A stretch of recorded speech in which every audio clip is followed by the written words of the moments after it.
रुड़की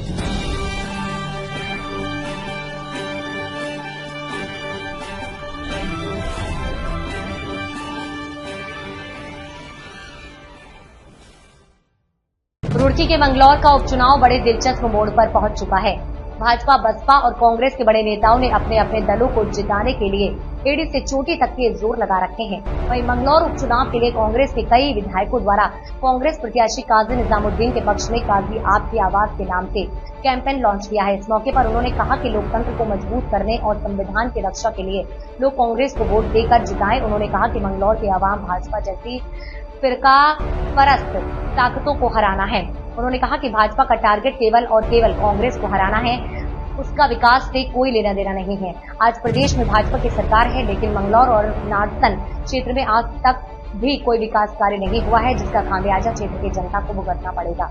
इस मौके पर कांग्रेस विधायक वीरेंद्र जाति ने चेतावनी दी है कि अगर भाजपा ने उपचुनाव को प्रभावित करने का प्रयास किया तो उन्होंने भी चूड़ियां नहीं पहन रखी हैं। उन्होंने कहा कि वह चुनाव आयोग से निवेदन करेंगे कि मंगलौर उपचुनाव पूरी तरह से निष्पक्ष हो। लोग फील्ड में निकले, क्षेत्र में गए तो तमाम लोगों से चर्चा हुई। तमाम लोगों ने बताया कि काजी जी ने हमारी ये आवाज बुलंद की थी, हमारे किसानों की आवाज बुलंद की थी, हमारे सर्टिफिकेट्स की आवाज काजी जी ने विधानसभा में बुलंद की थी। बेरोजगार भाइयों ने बताया कि रोजगार के लिए काजी जी ने तमाम मुद्दे और सवाल उठाए थे। तो उन्होंने एक चीज और भी बताई कि 2022 के बाद मंगलौर की आवाज दब गई और जितने मुद्दे और जितनी सारी चीजें मंगलौर क्षेत्र से जानी चाहिए थी, तमाम मुद्दे वहां पर उठाए जाने चाहिए थे, नहीं उठाए गए। तो एक आवाज के रूप में, मंगलौर की आवाज के रूप में लोगों ने काजी जी को देखा है। तो उसी मुहिम के तहत काजी आपकी आवाज एक कैंपेन, एक मुहिम हमने चलाई है, ताकि इस मुहिम के माध्यम से तमाम सुझाव, तमाम चीजें आकर के, और जनता से भी हम अपील कर रहे हैं कि अगर काजी जी आपकी आवाज है तो अपनी आवाज को सदन में भेजिए, ताकि काजी जी आपके क्षेत्र की आवाज।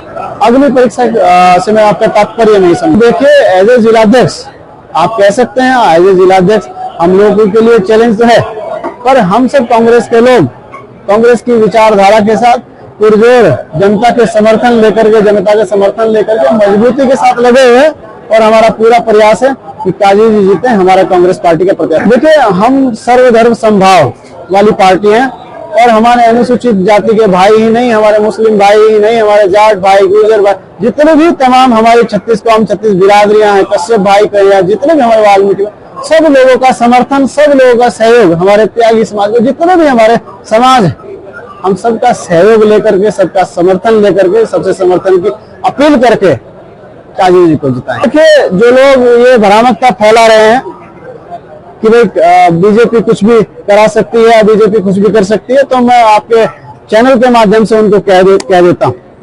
लोकतांत्रिक तरीके से चुनाव हो, लोकतांत्रिक पारदर्शिता के साथ चुनाव हो, और पारदर्शिता के साथ चुनाव हो, ये हम लोग चाहते हैं। और हम भी एक चीज आपके चैनल के माध्यम से, मैं मीडिया के माध्यम से कह देना चाहता हूं कि वो सोचते हैं कि हम ये कर लेंगे, हम वो कर लेंगे।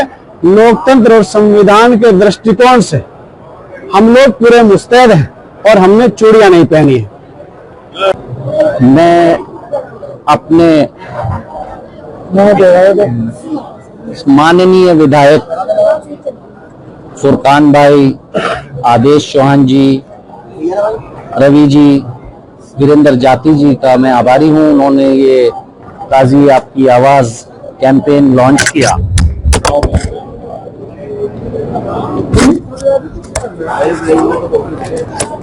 ये मैं आभारी हूँ बहुत।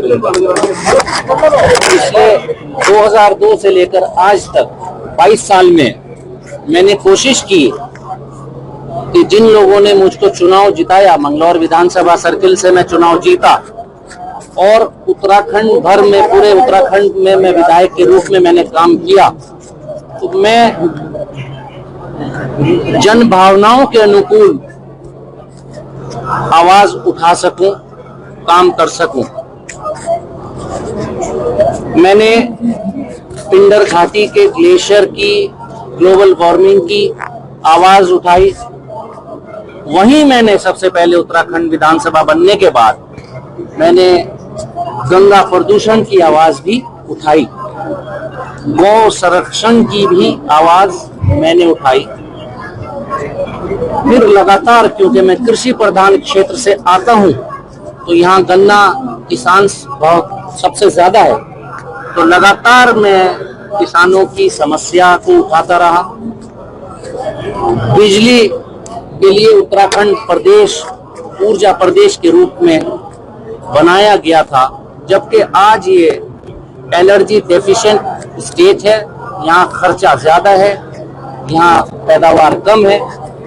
इस संबंध में भी मैं लगातार अपनी आवाज उठा रहा हूँ। मैंने कोशिश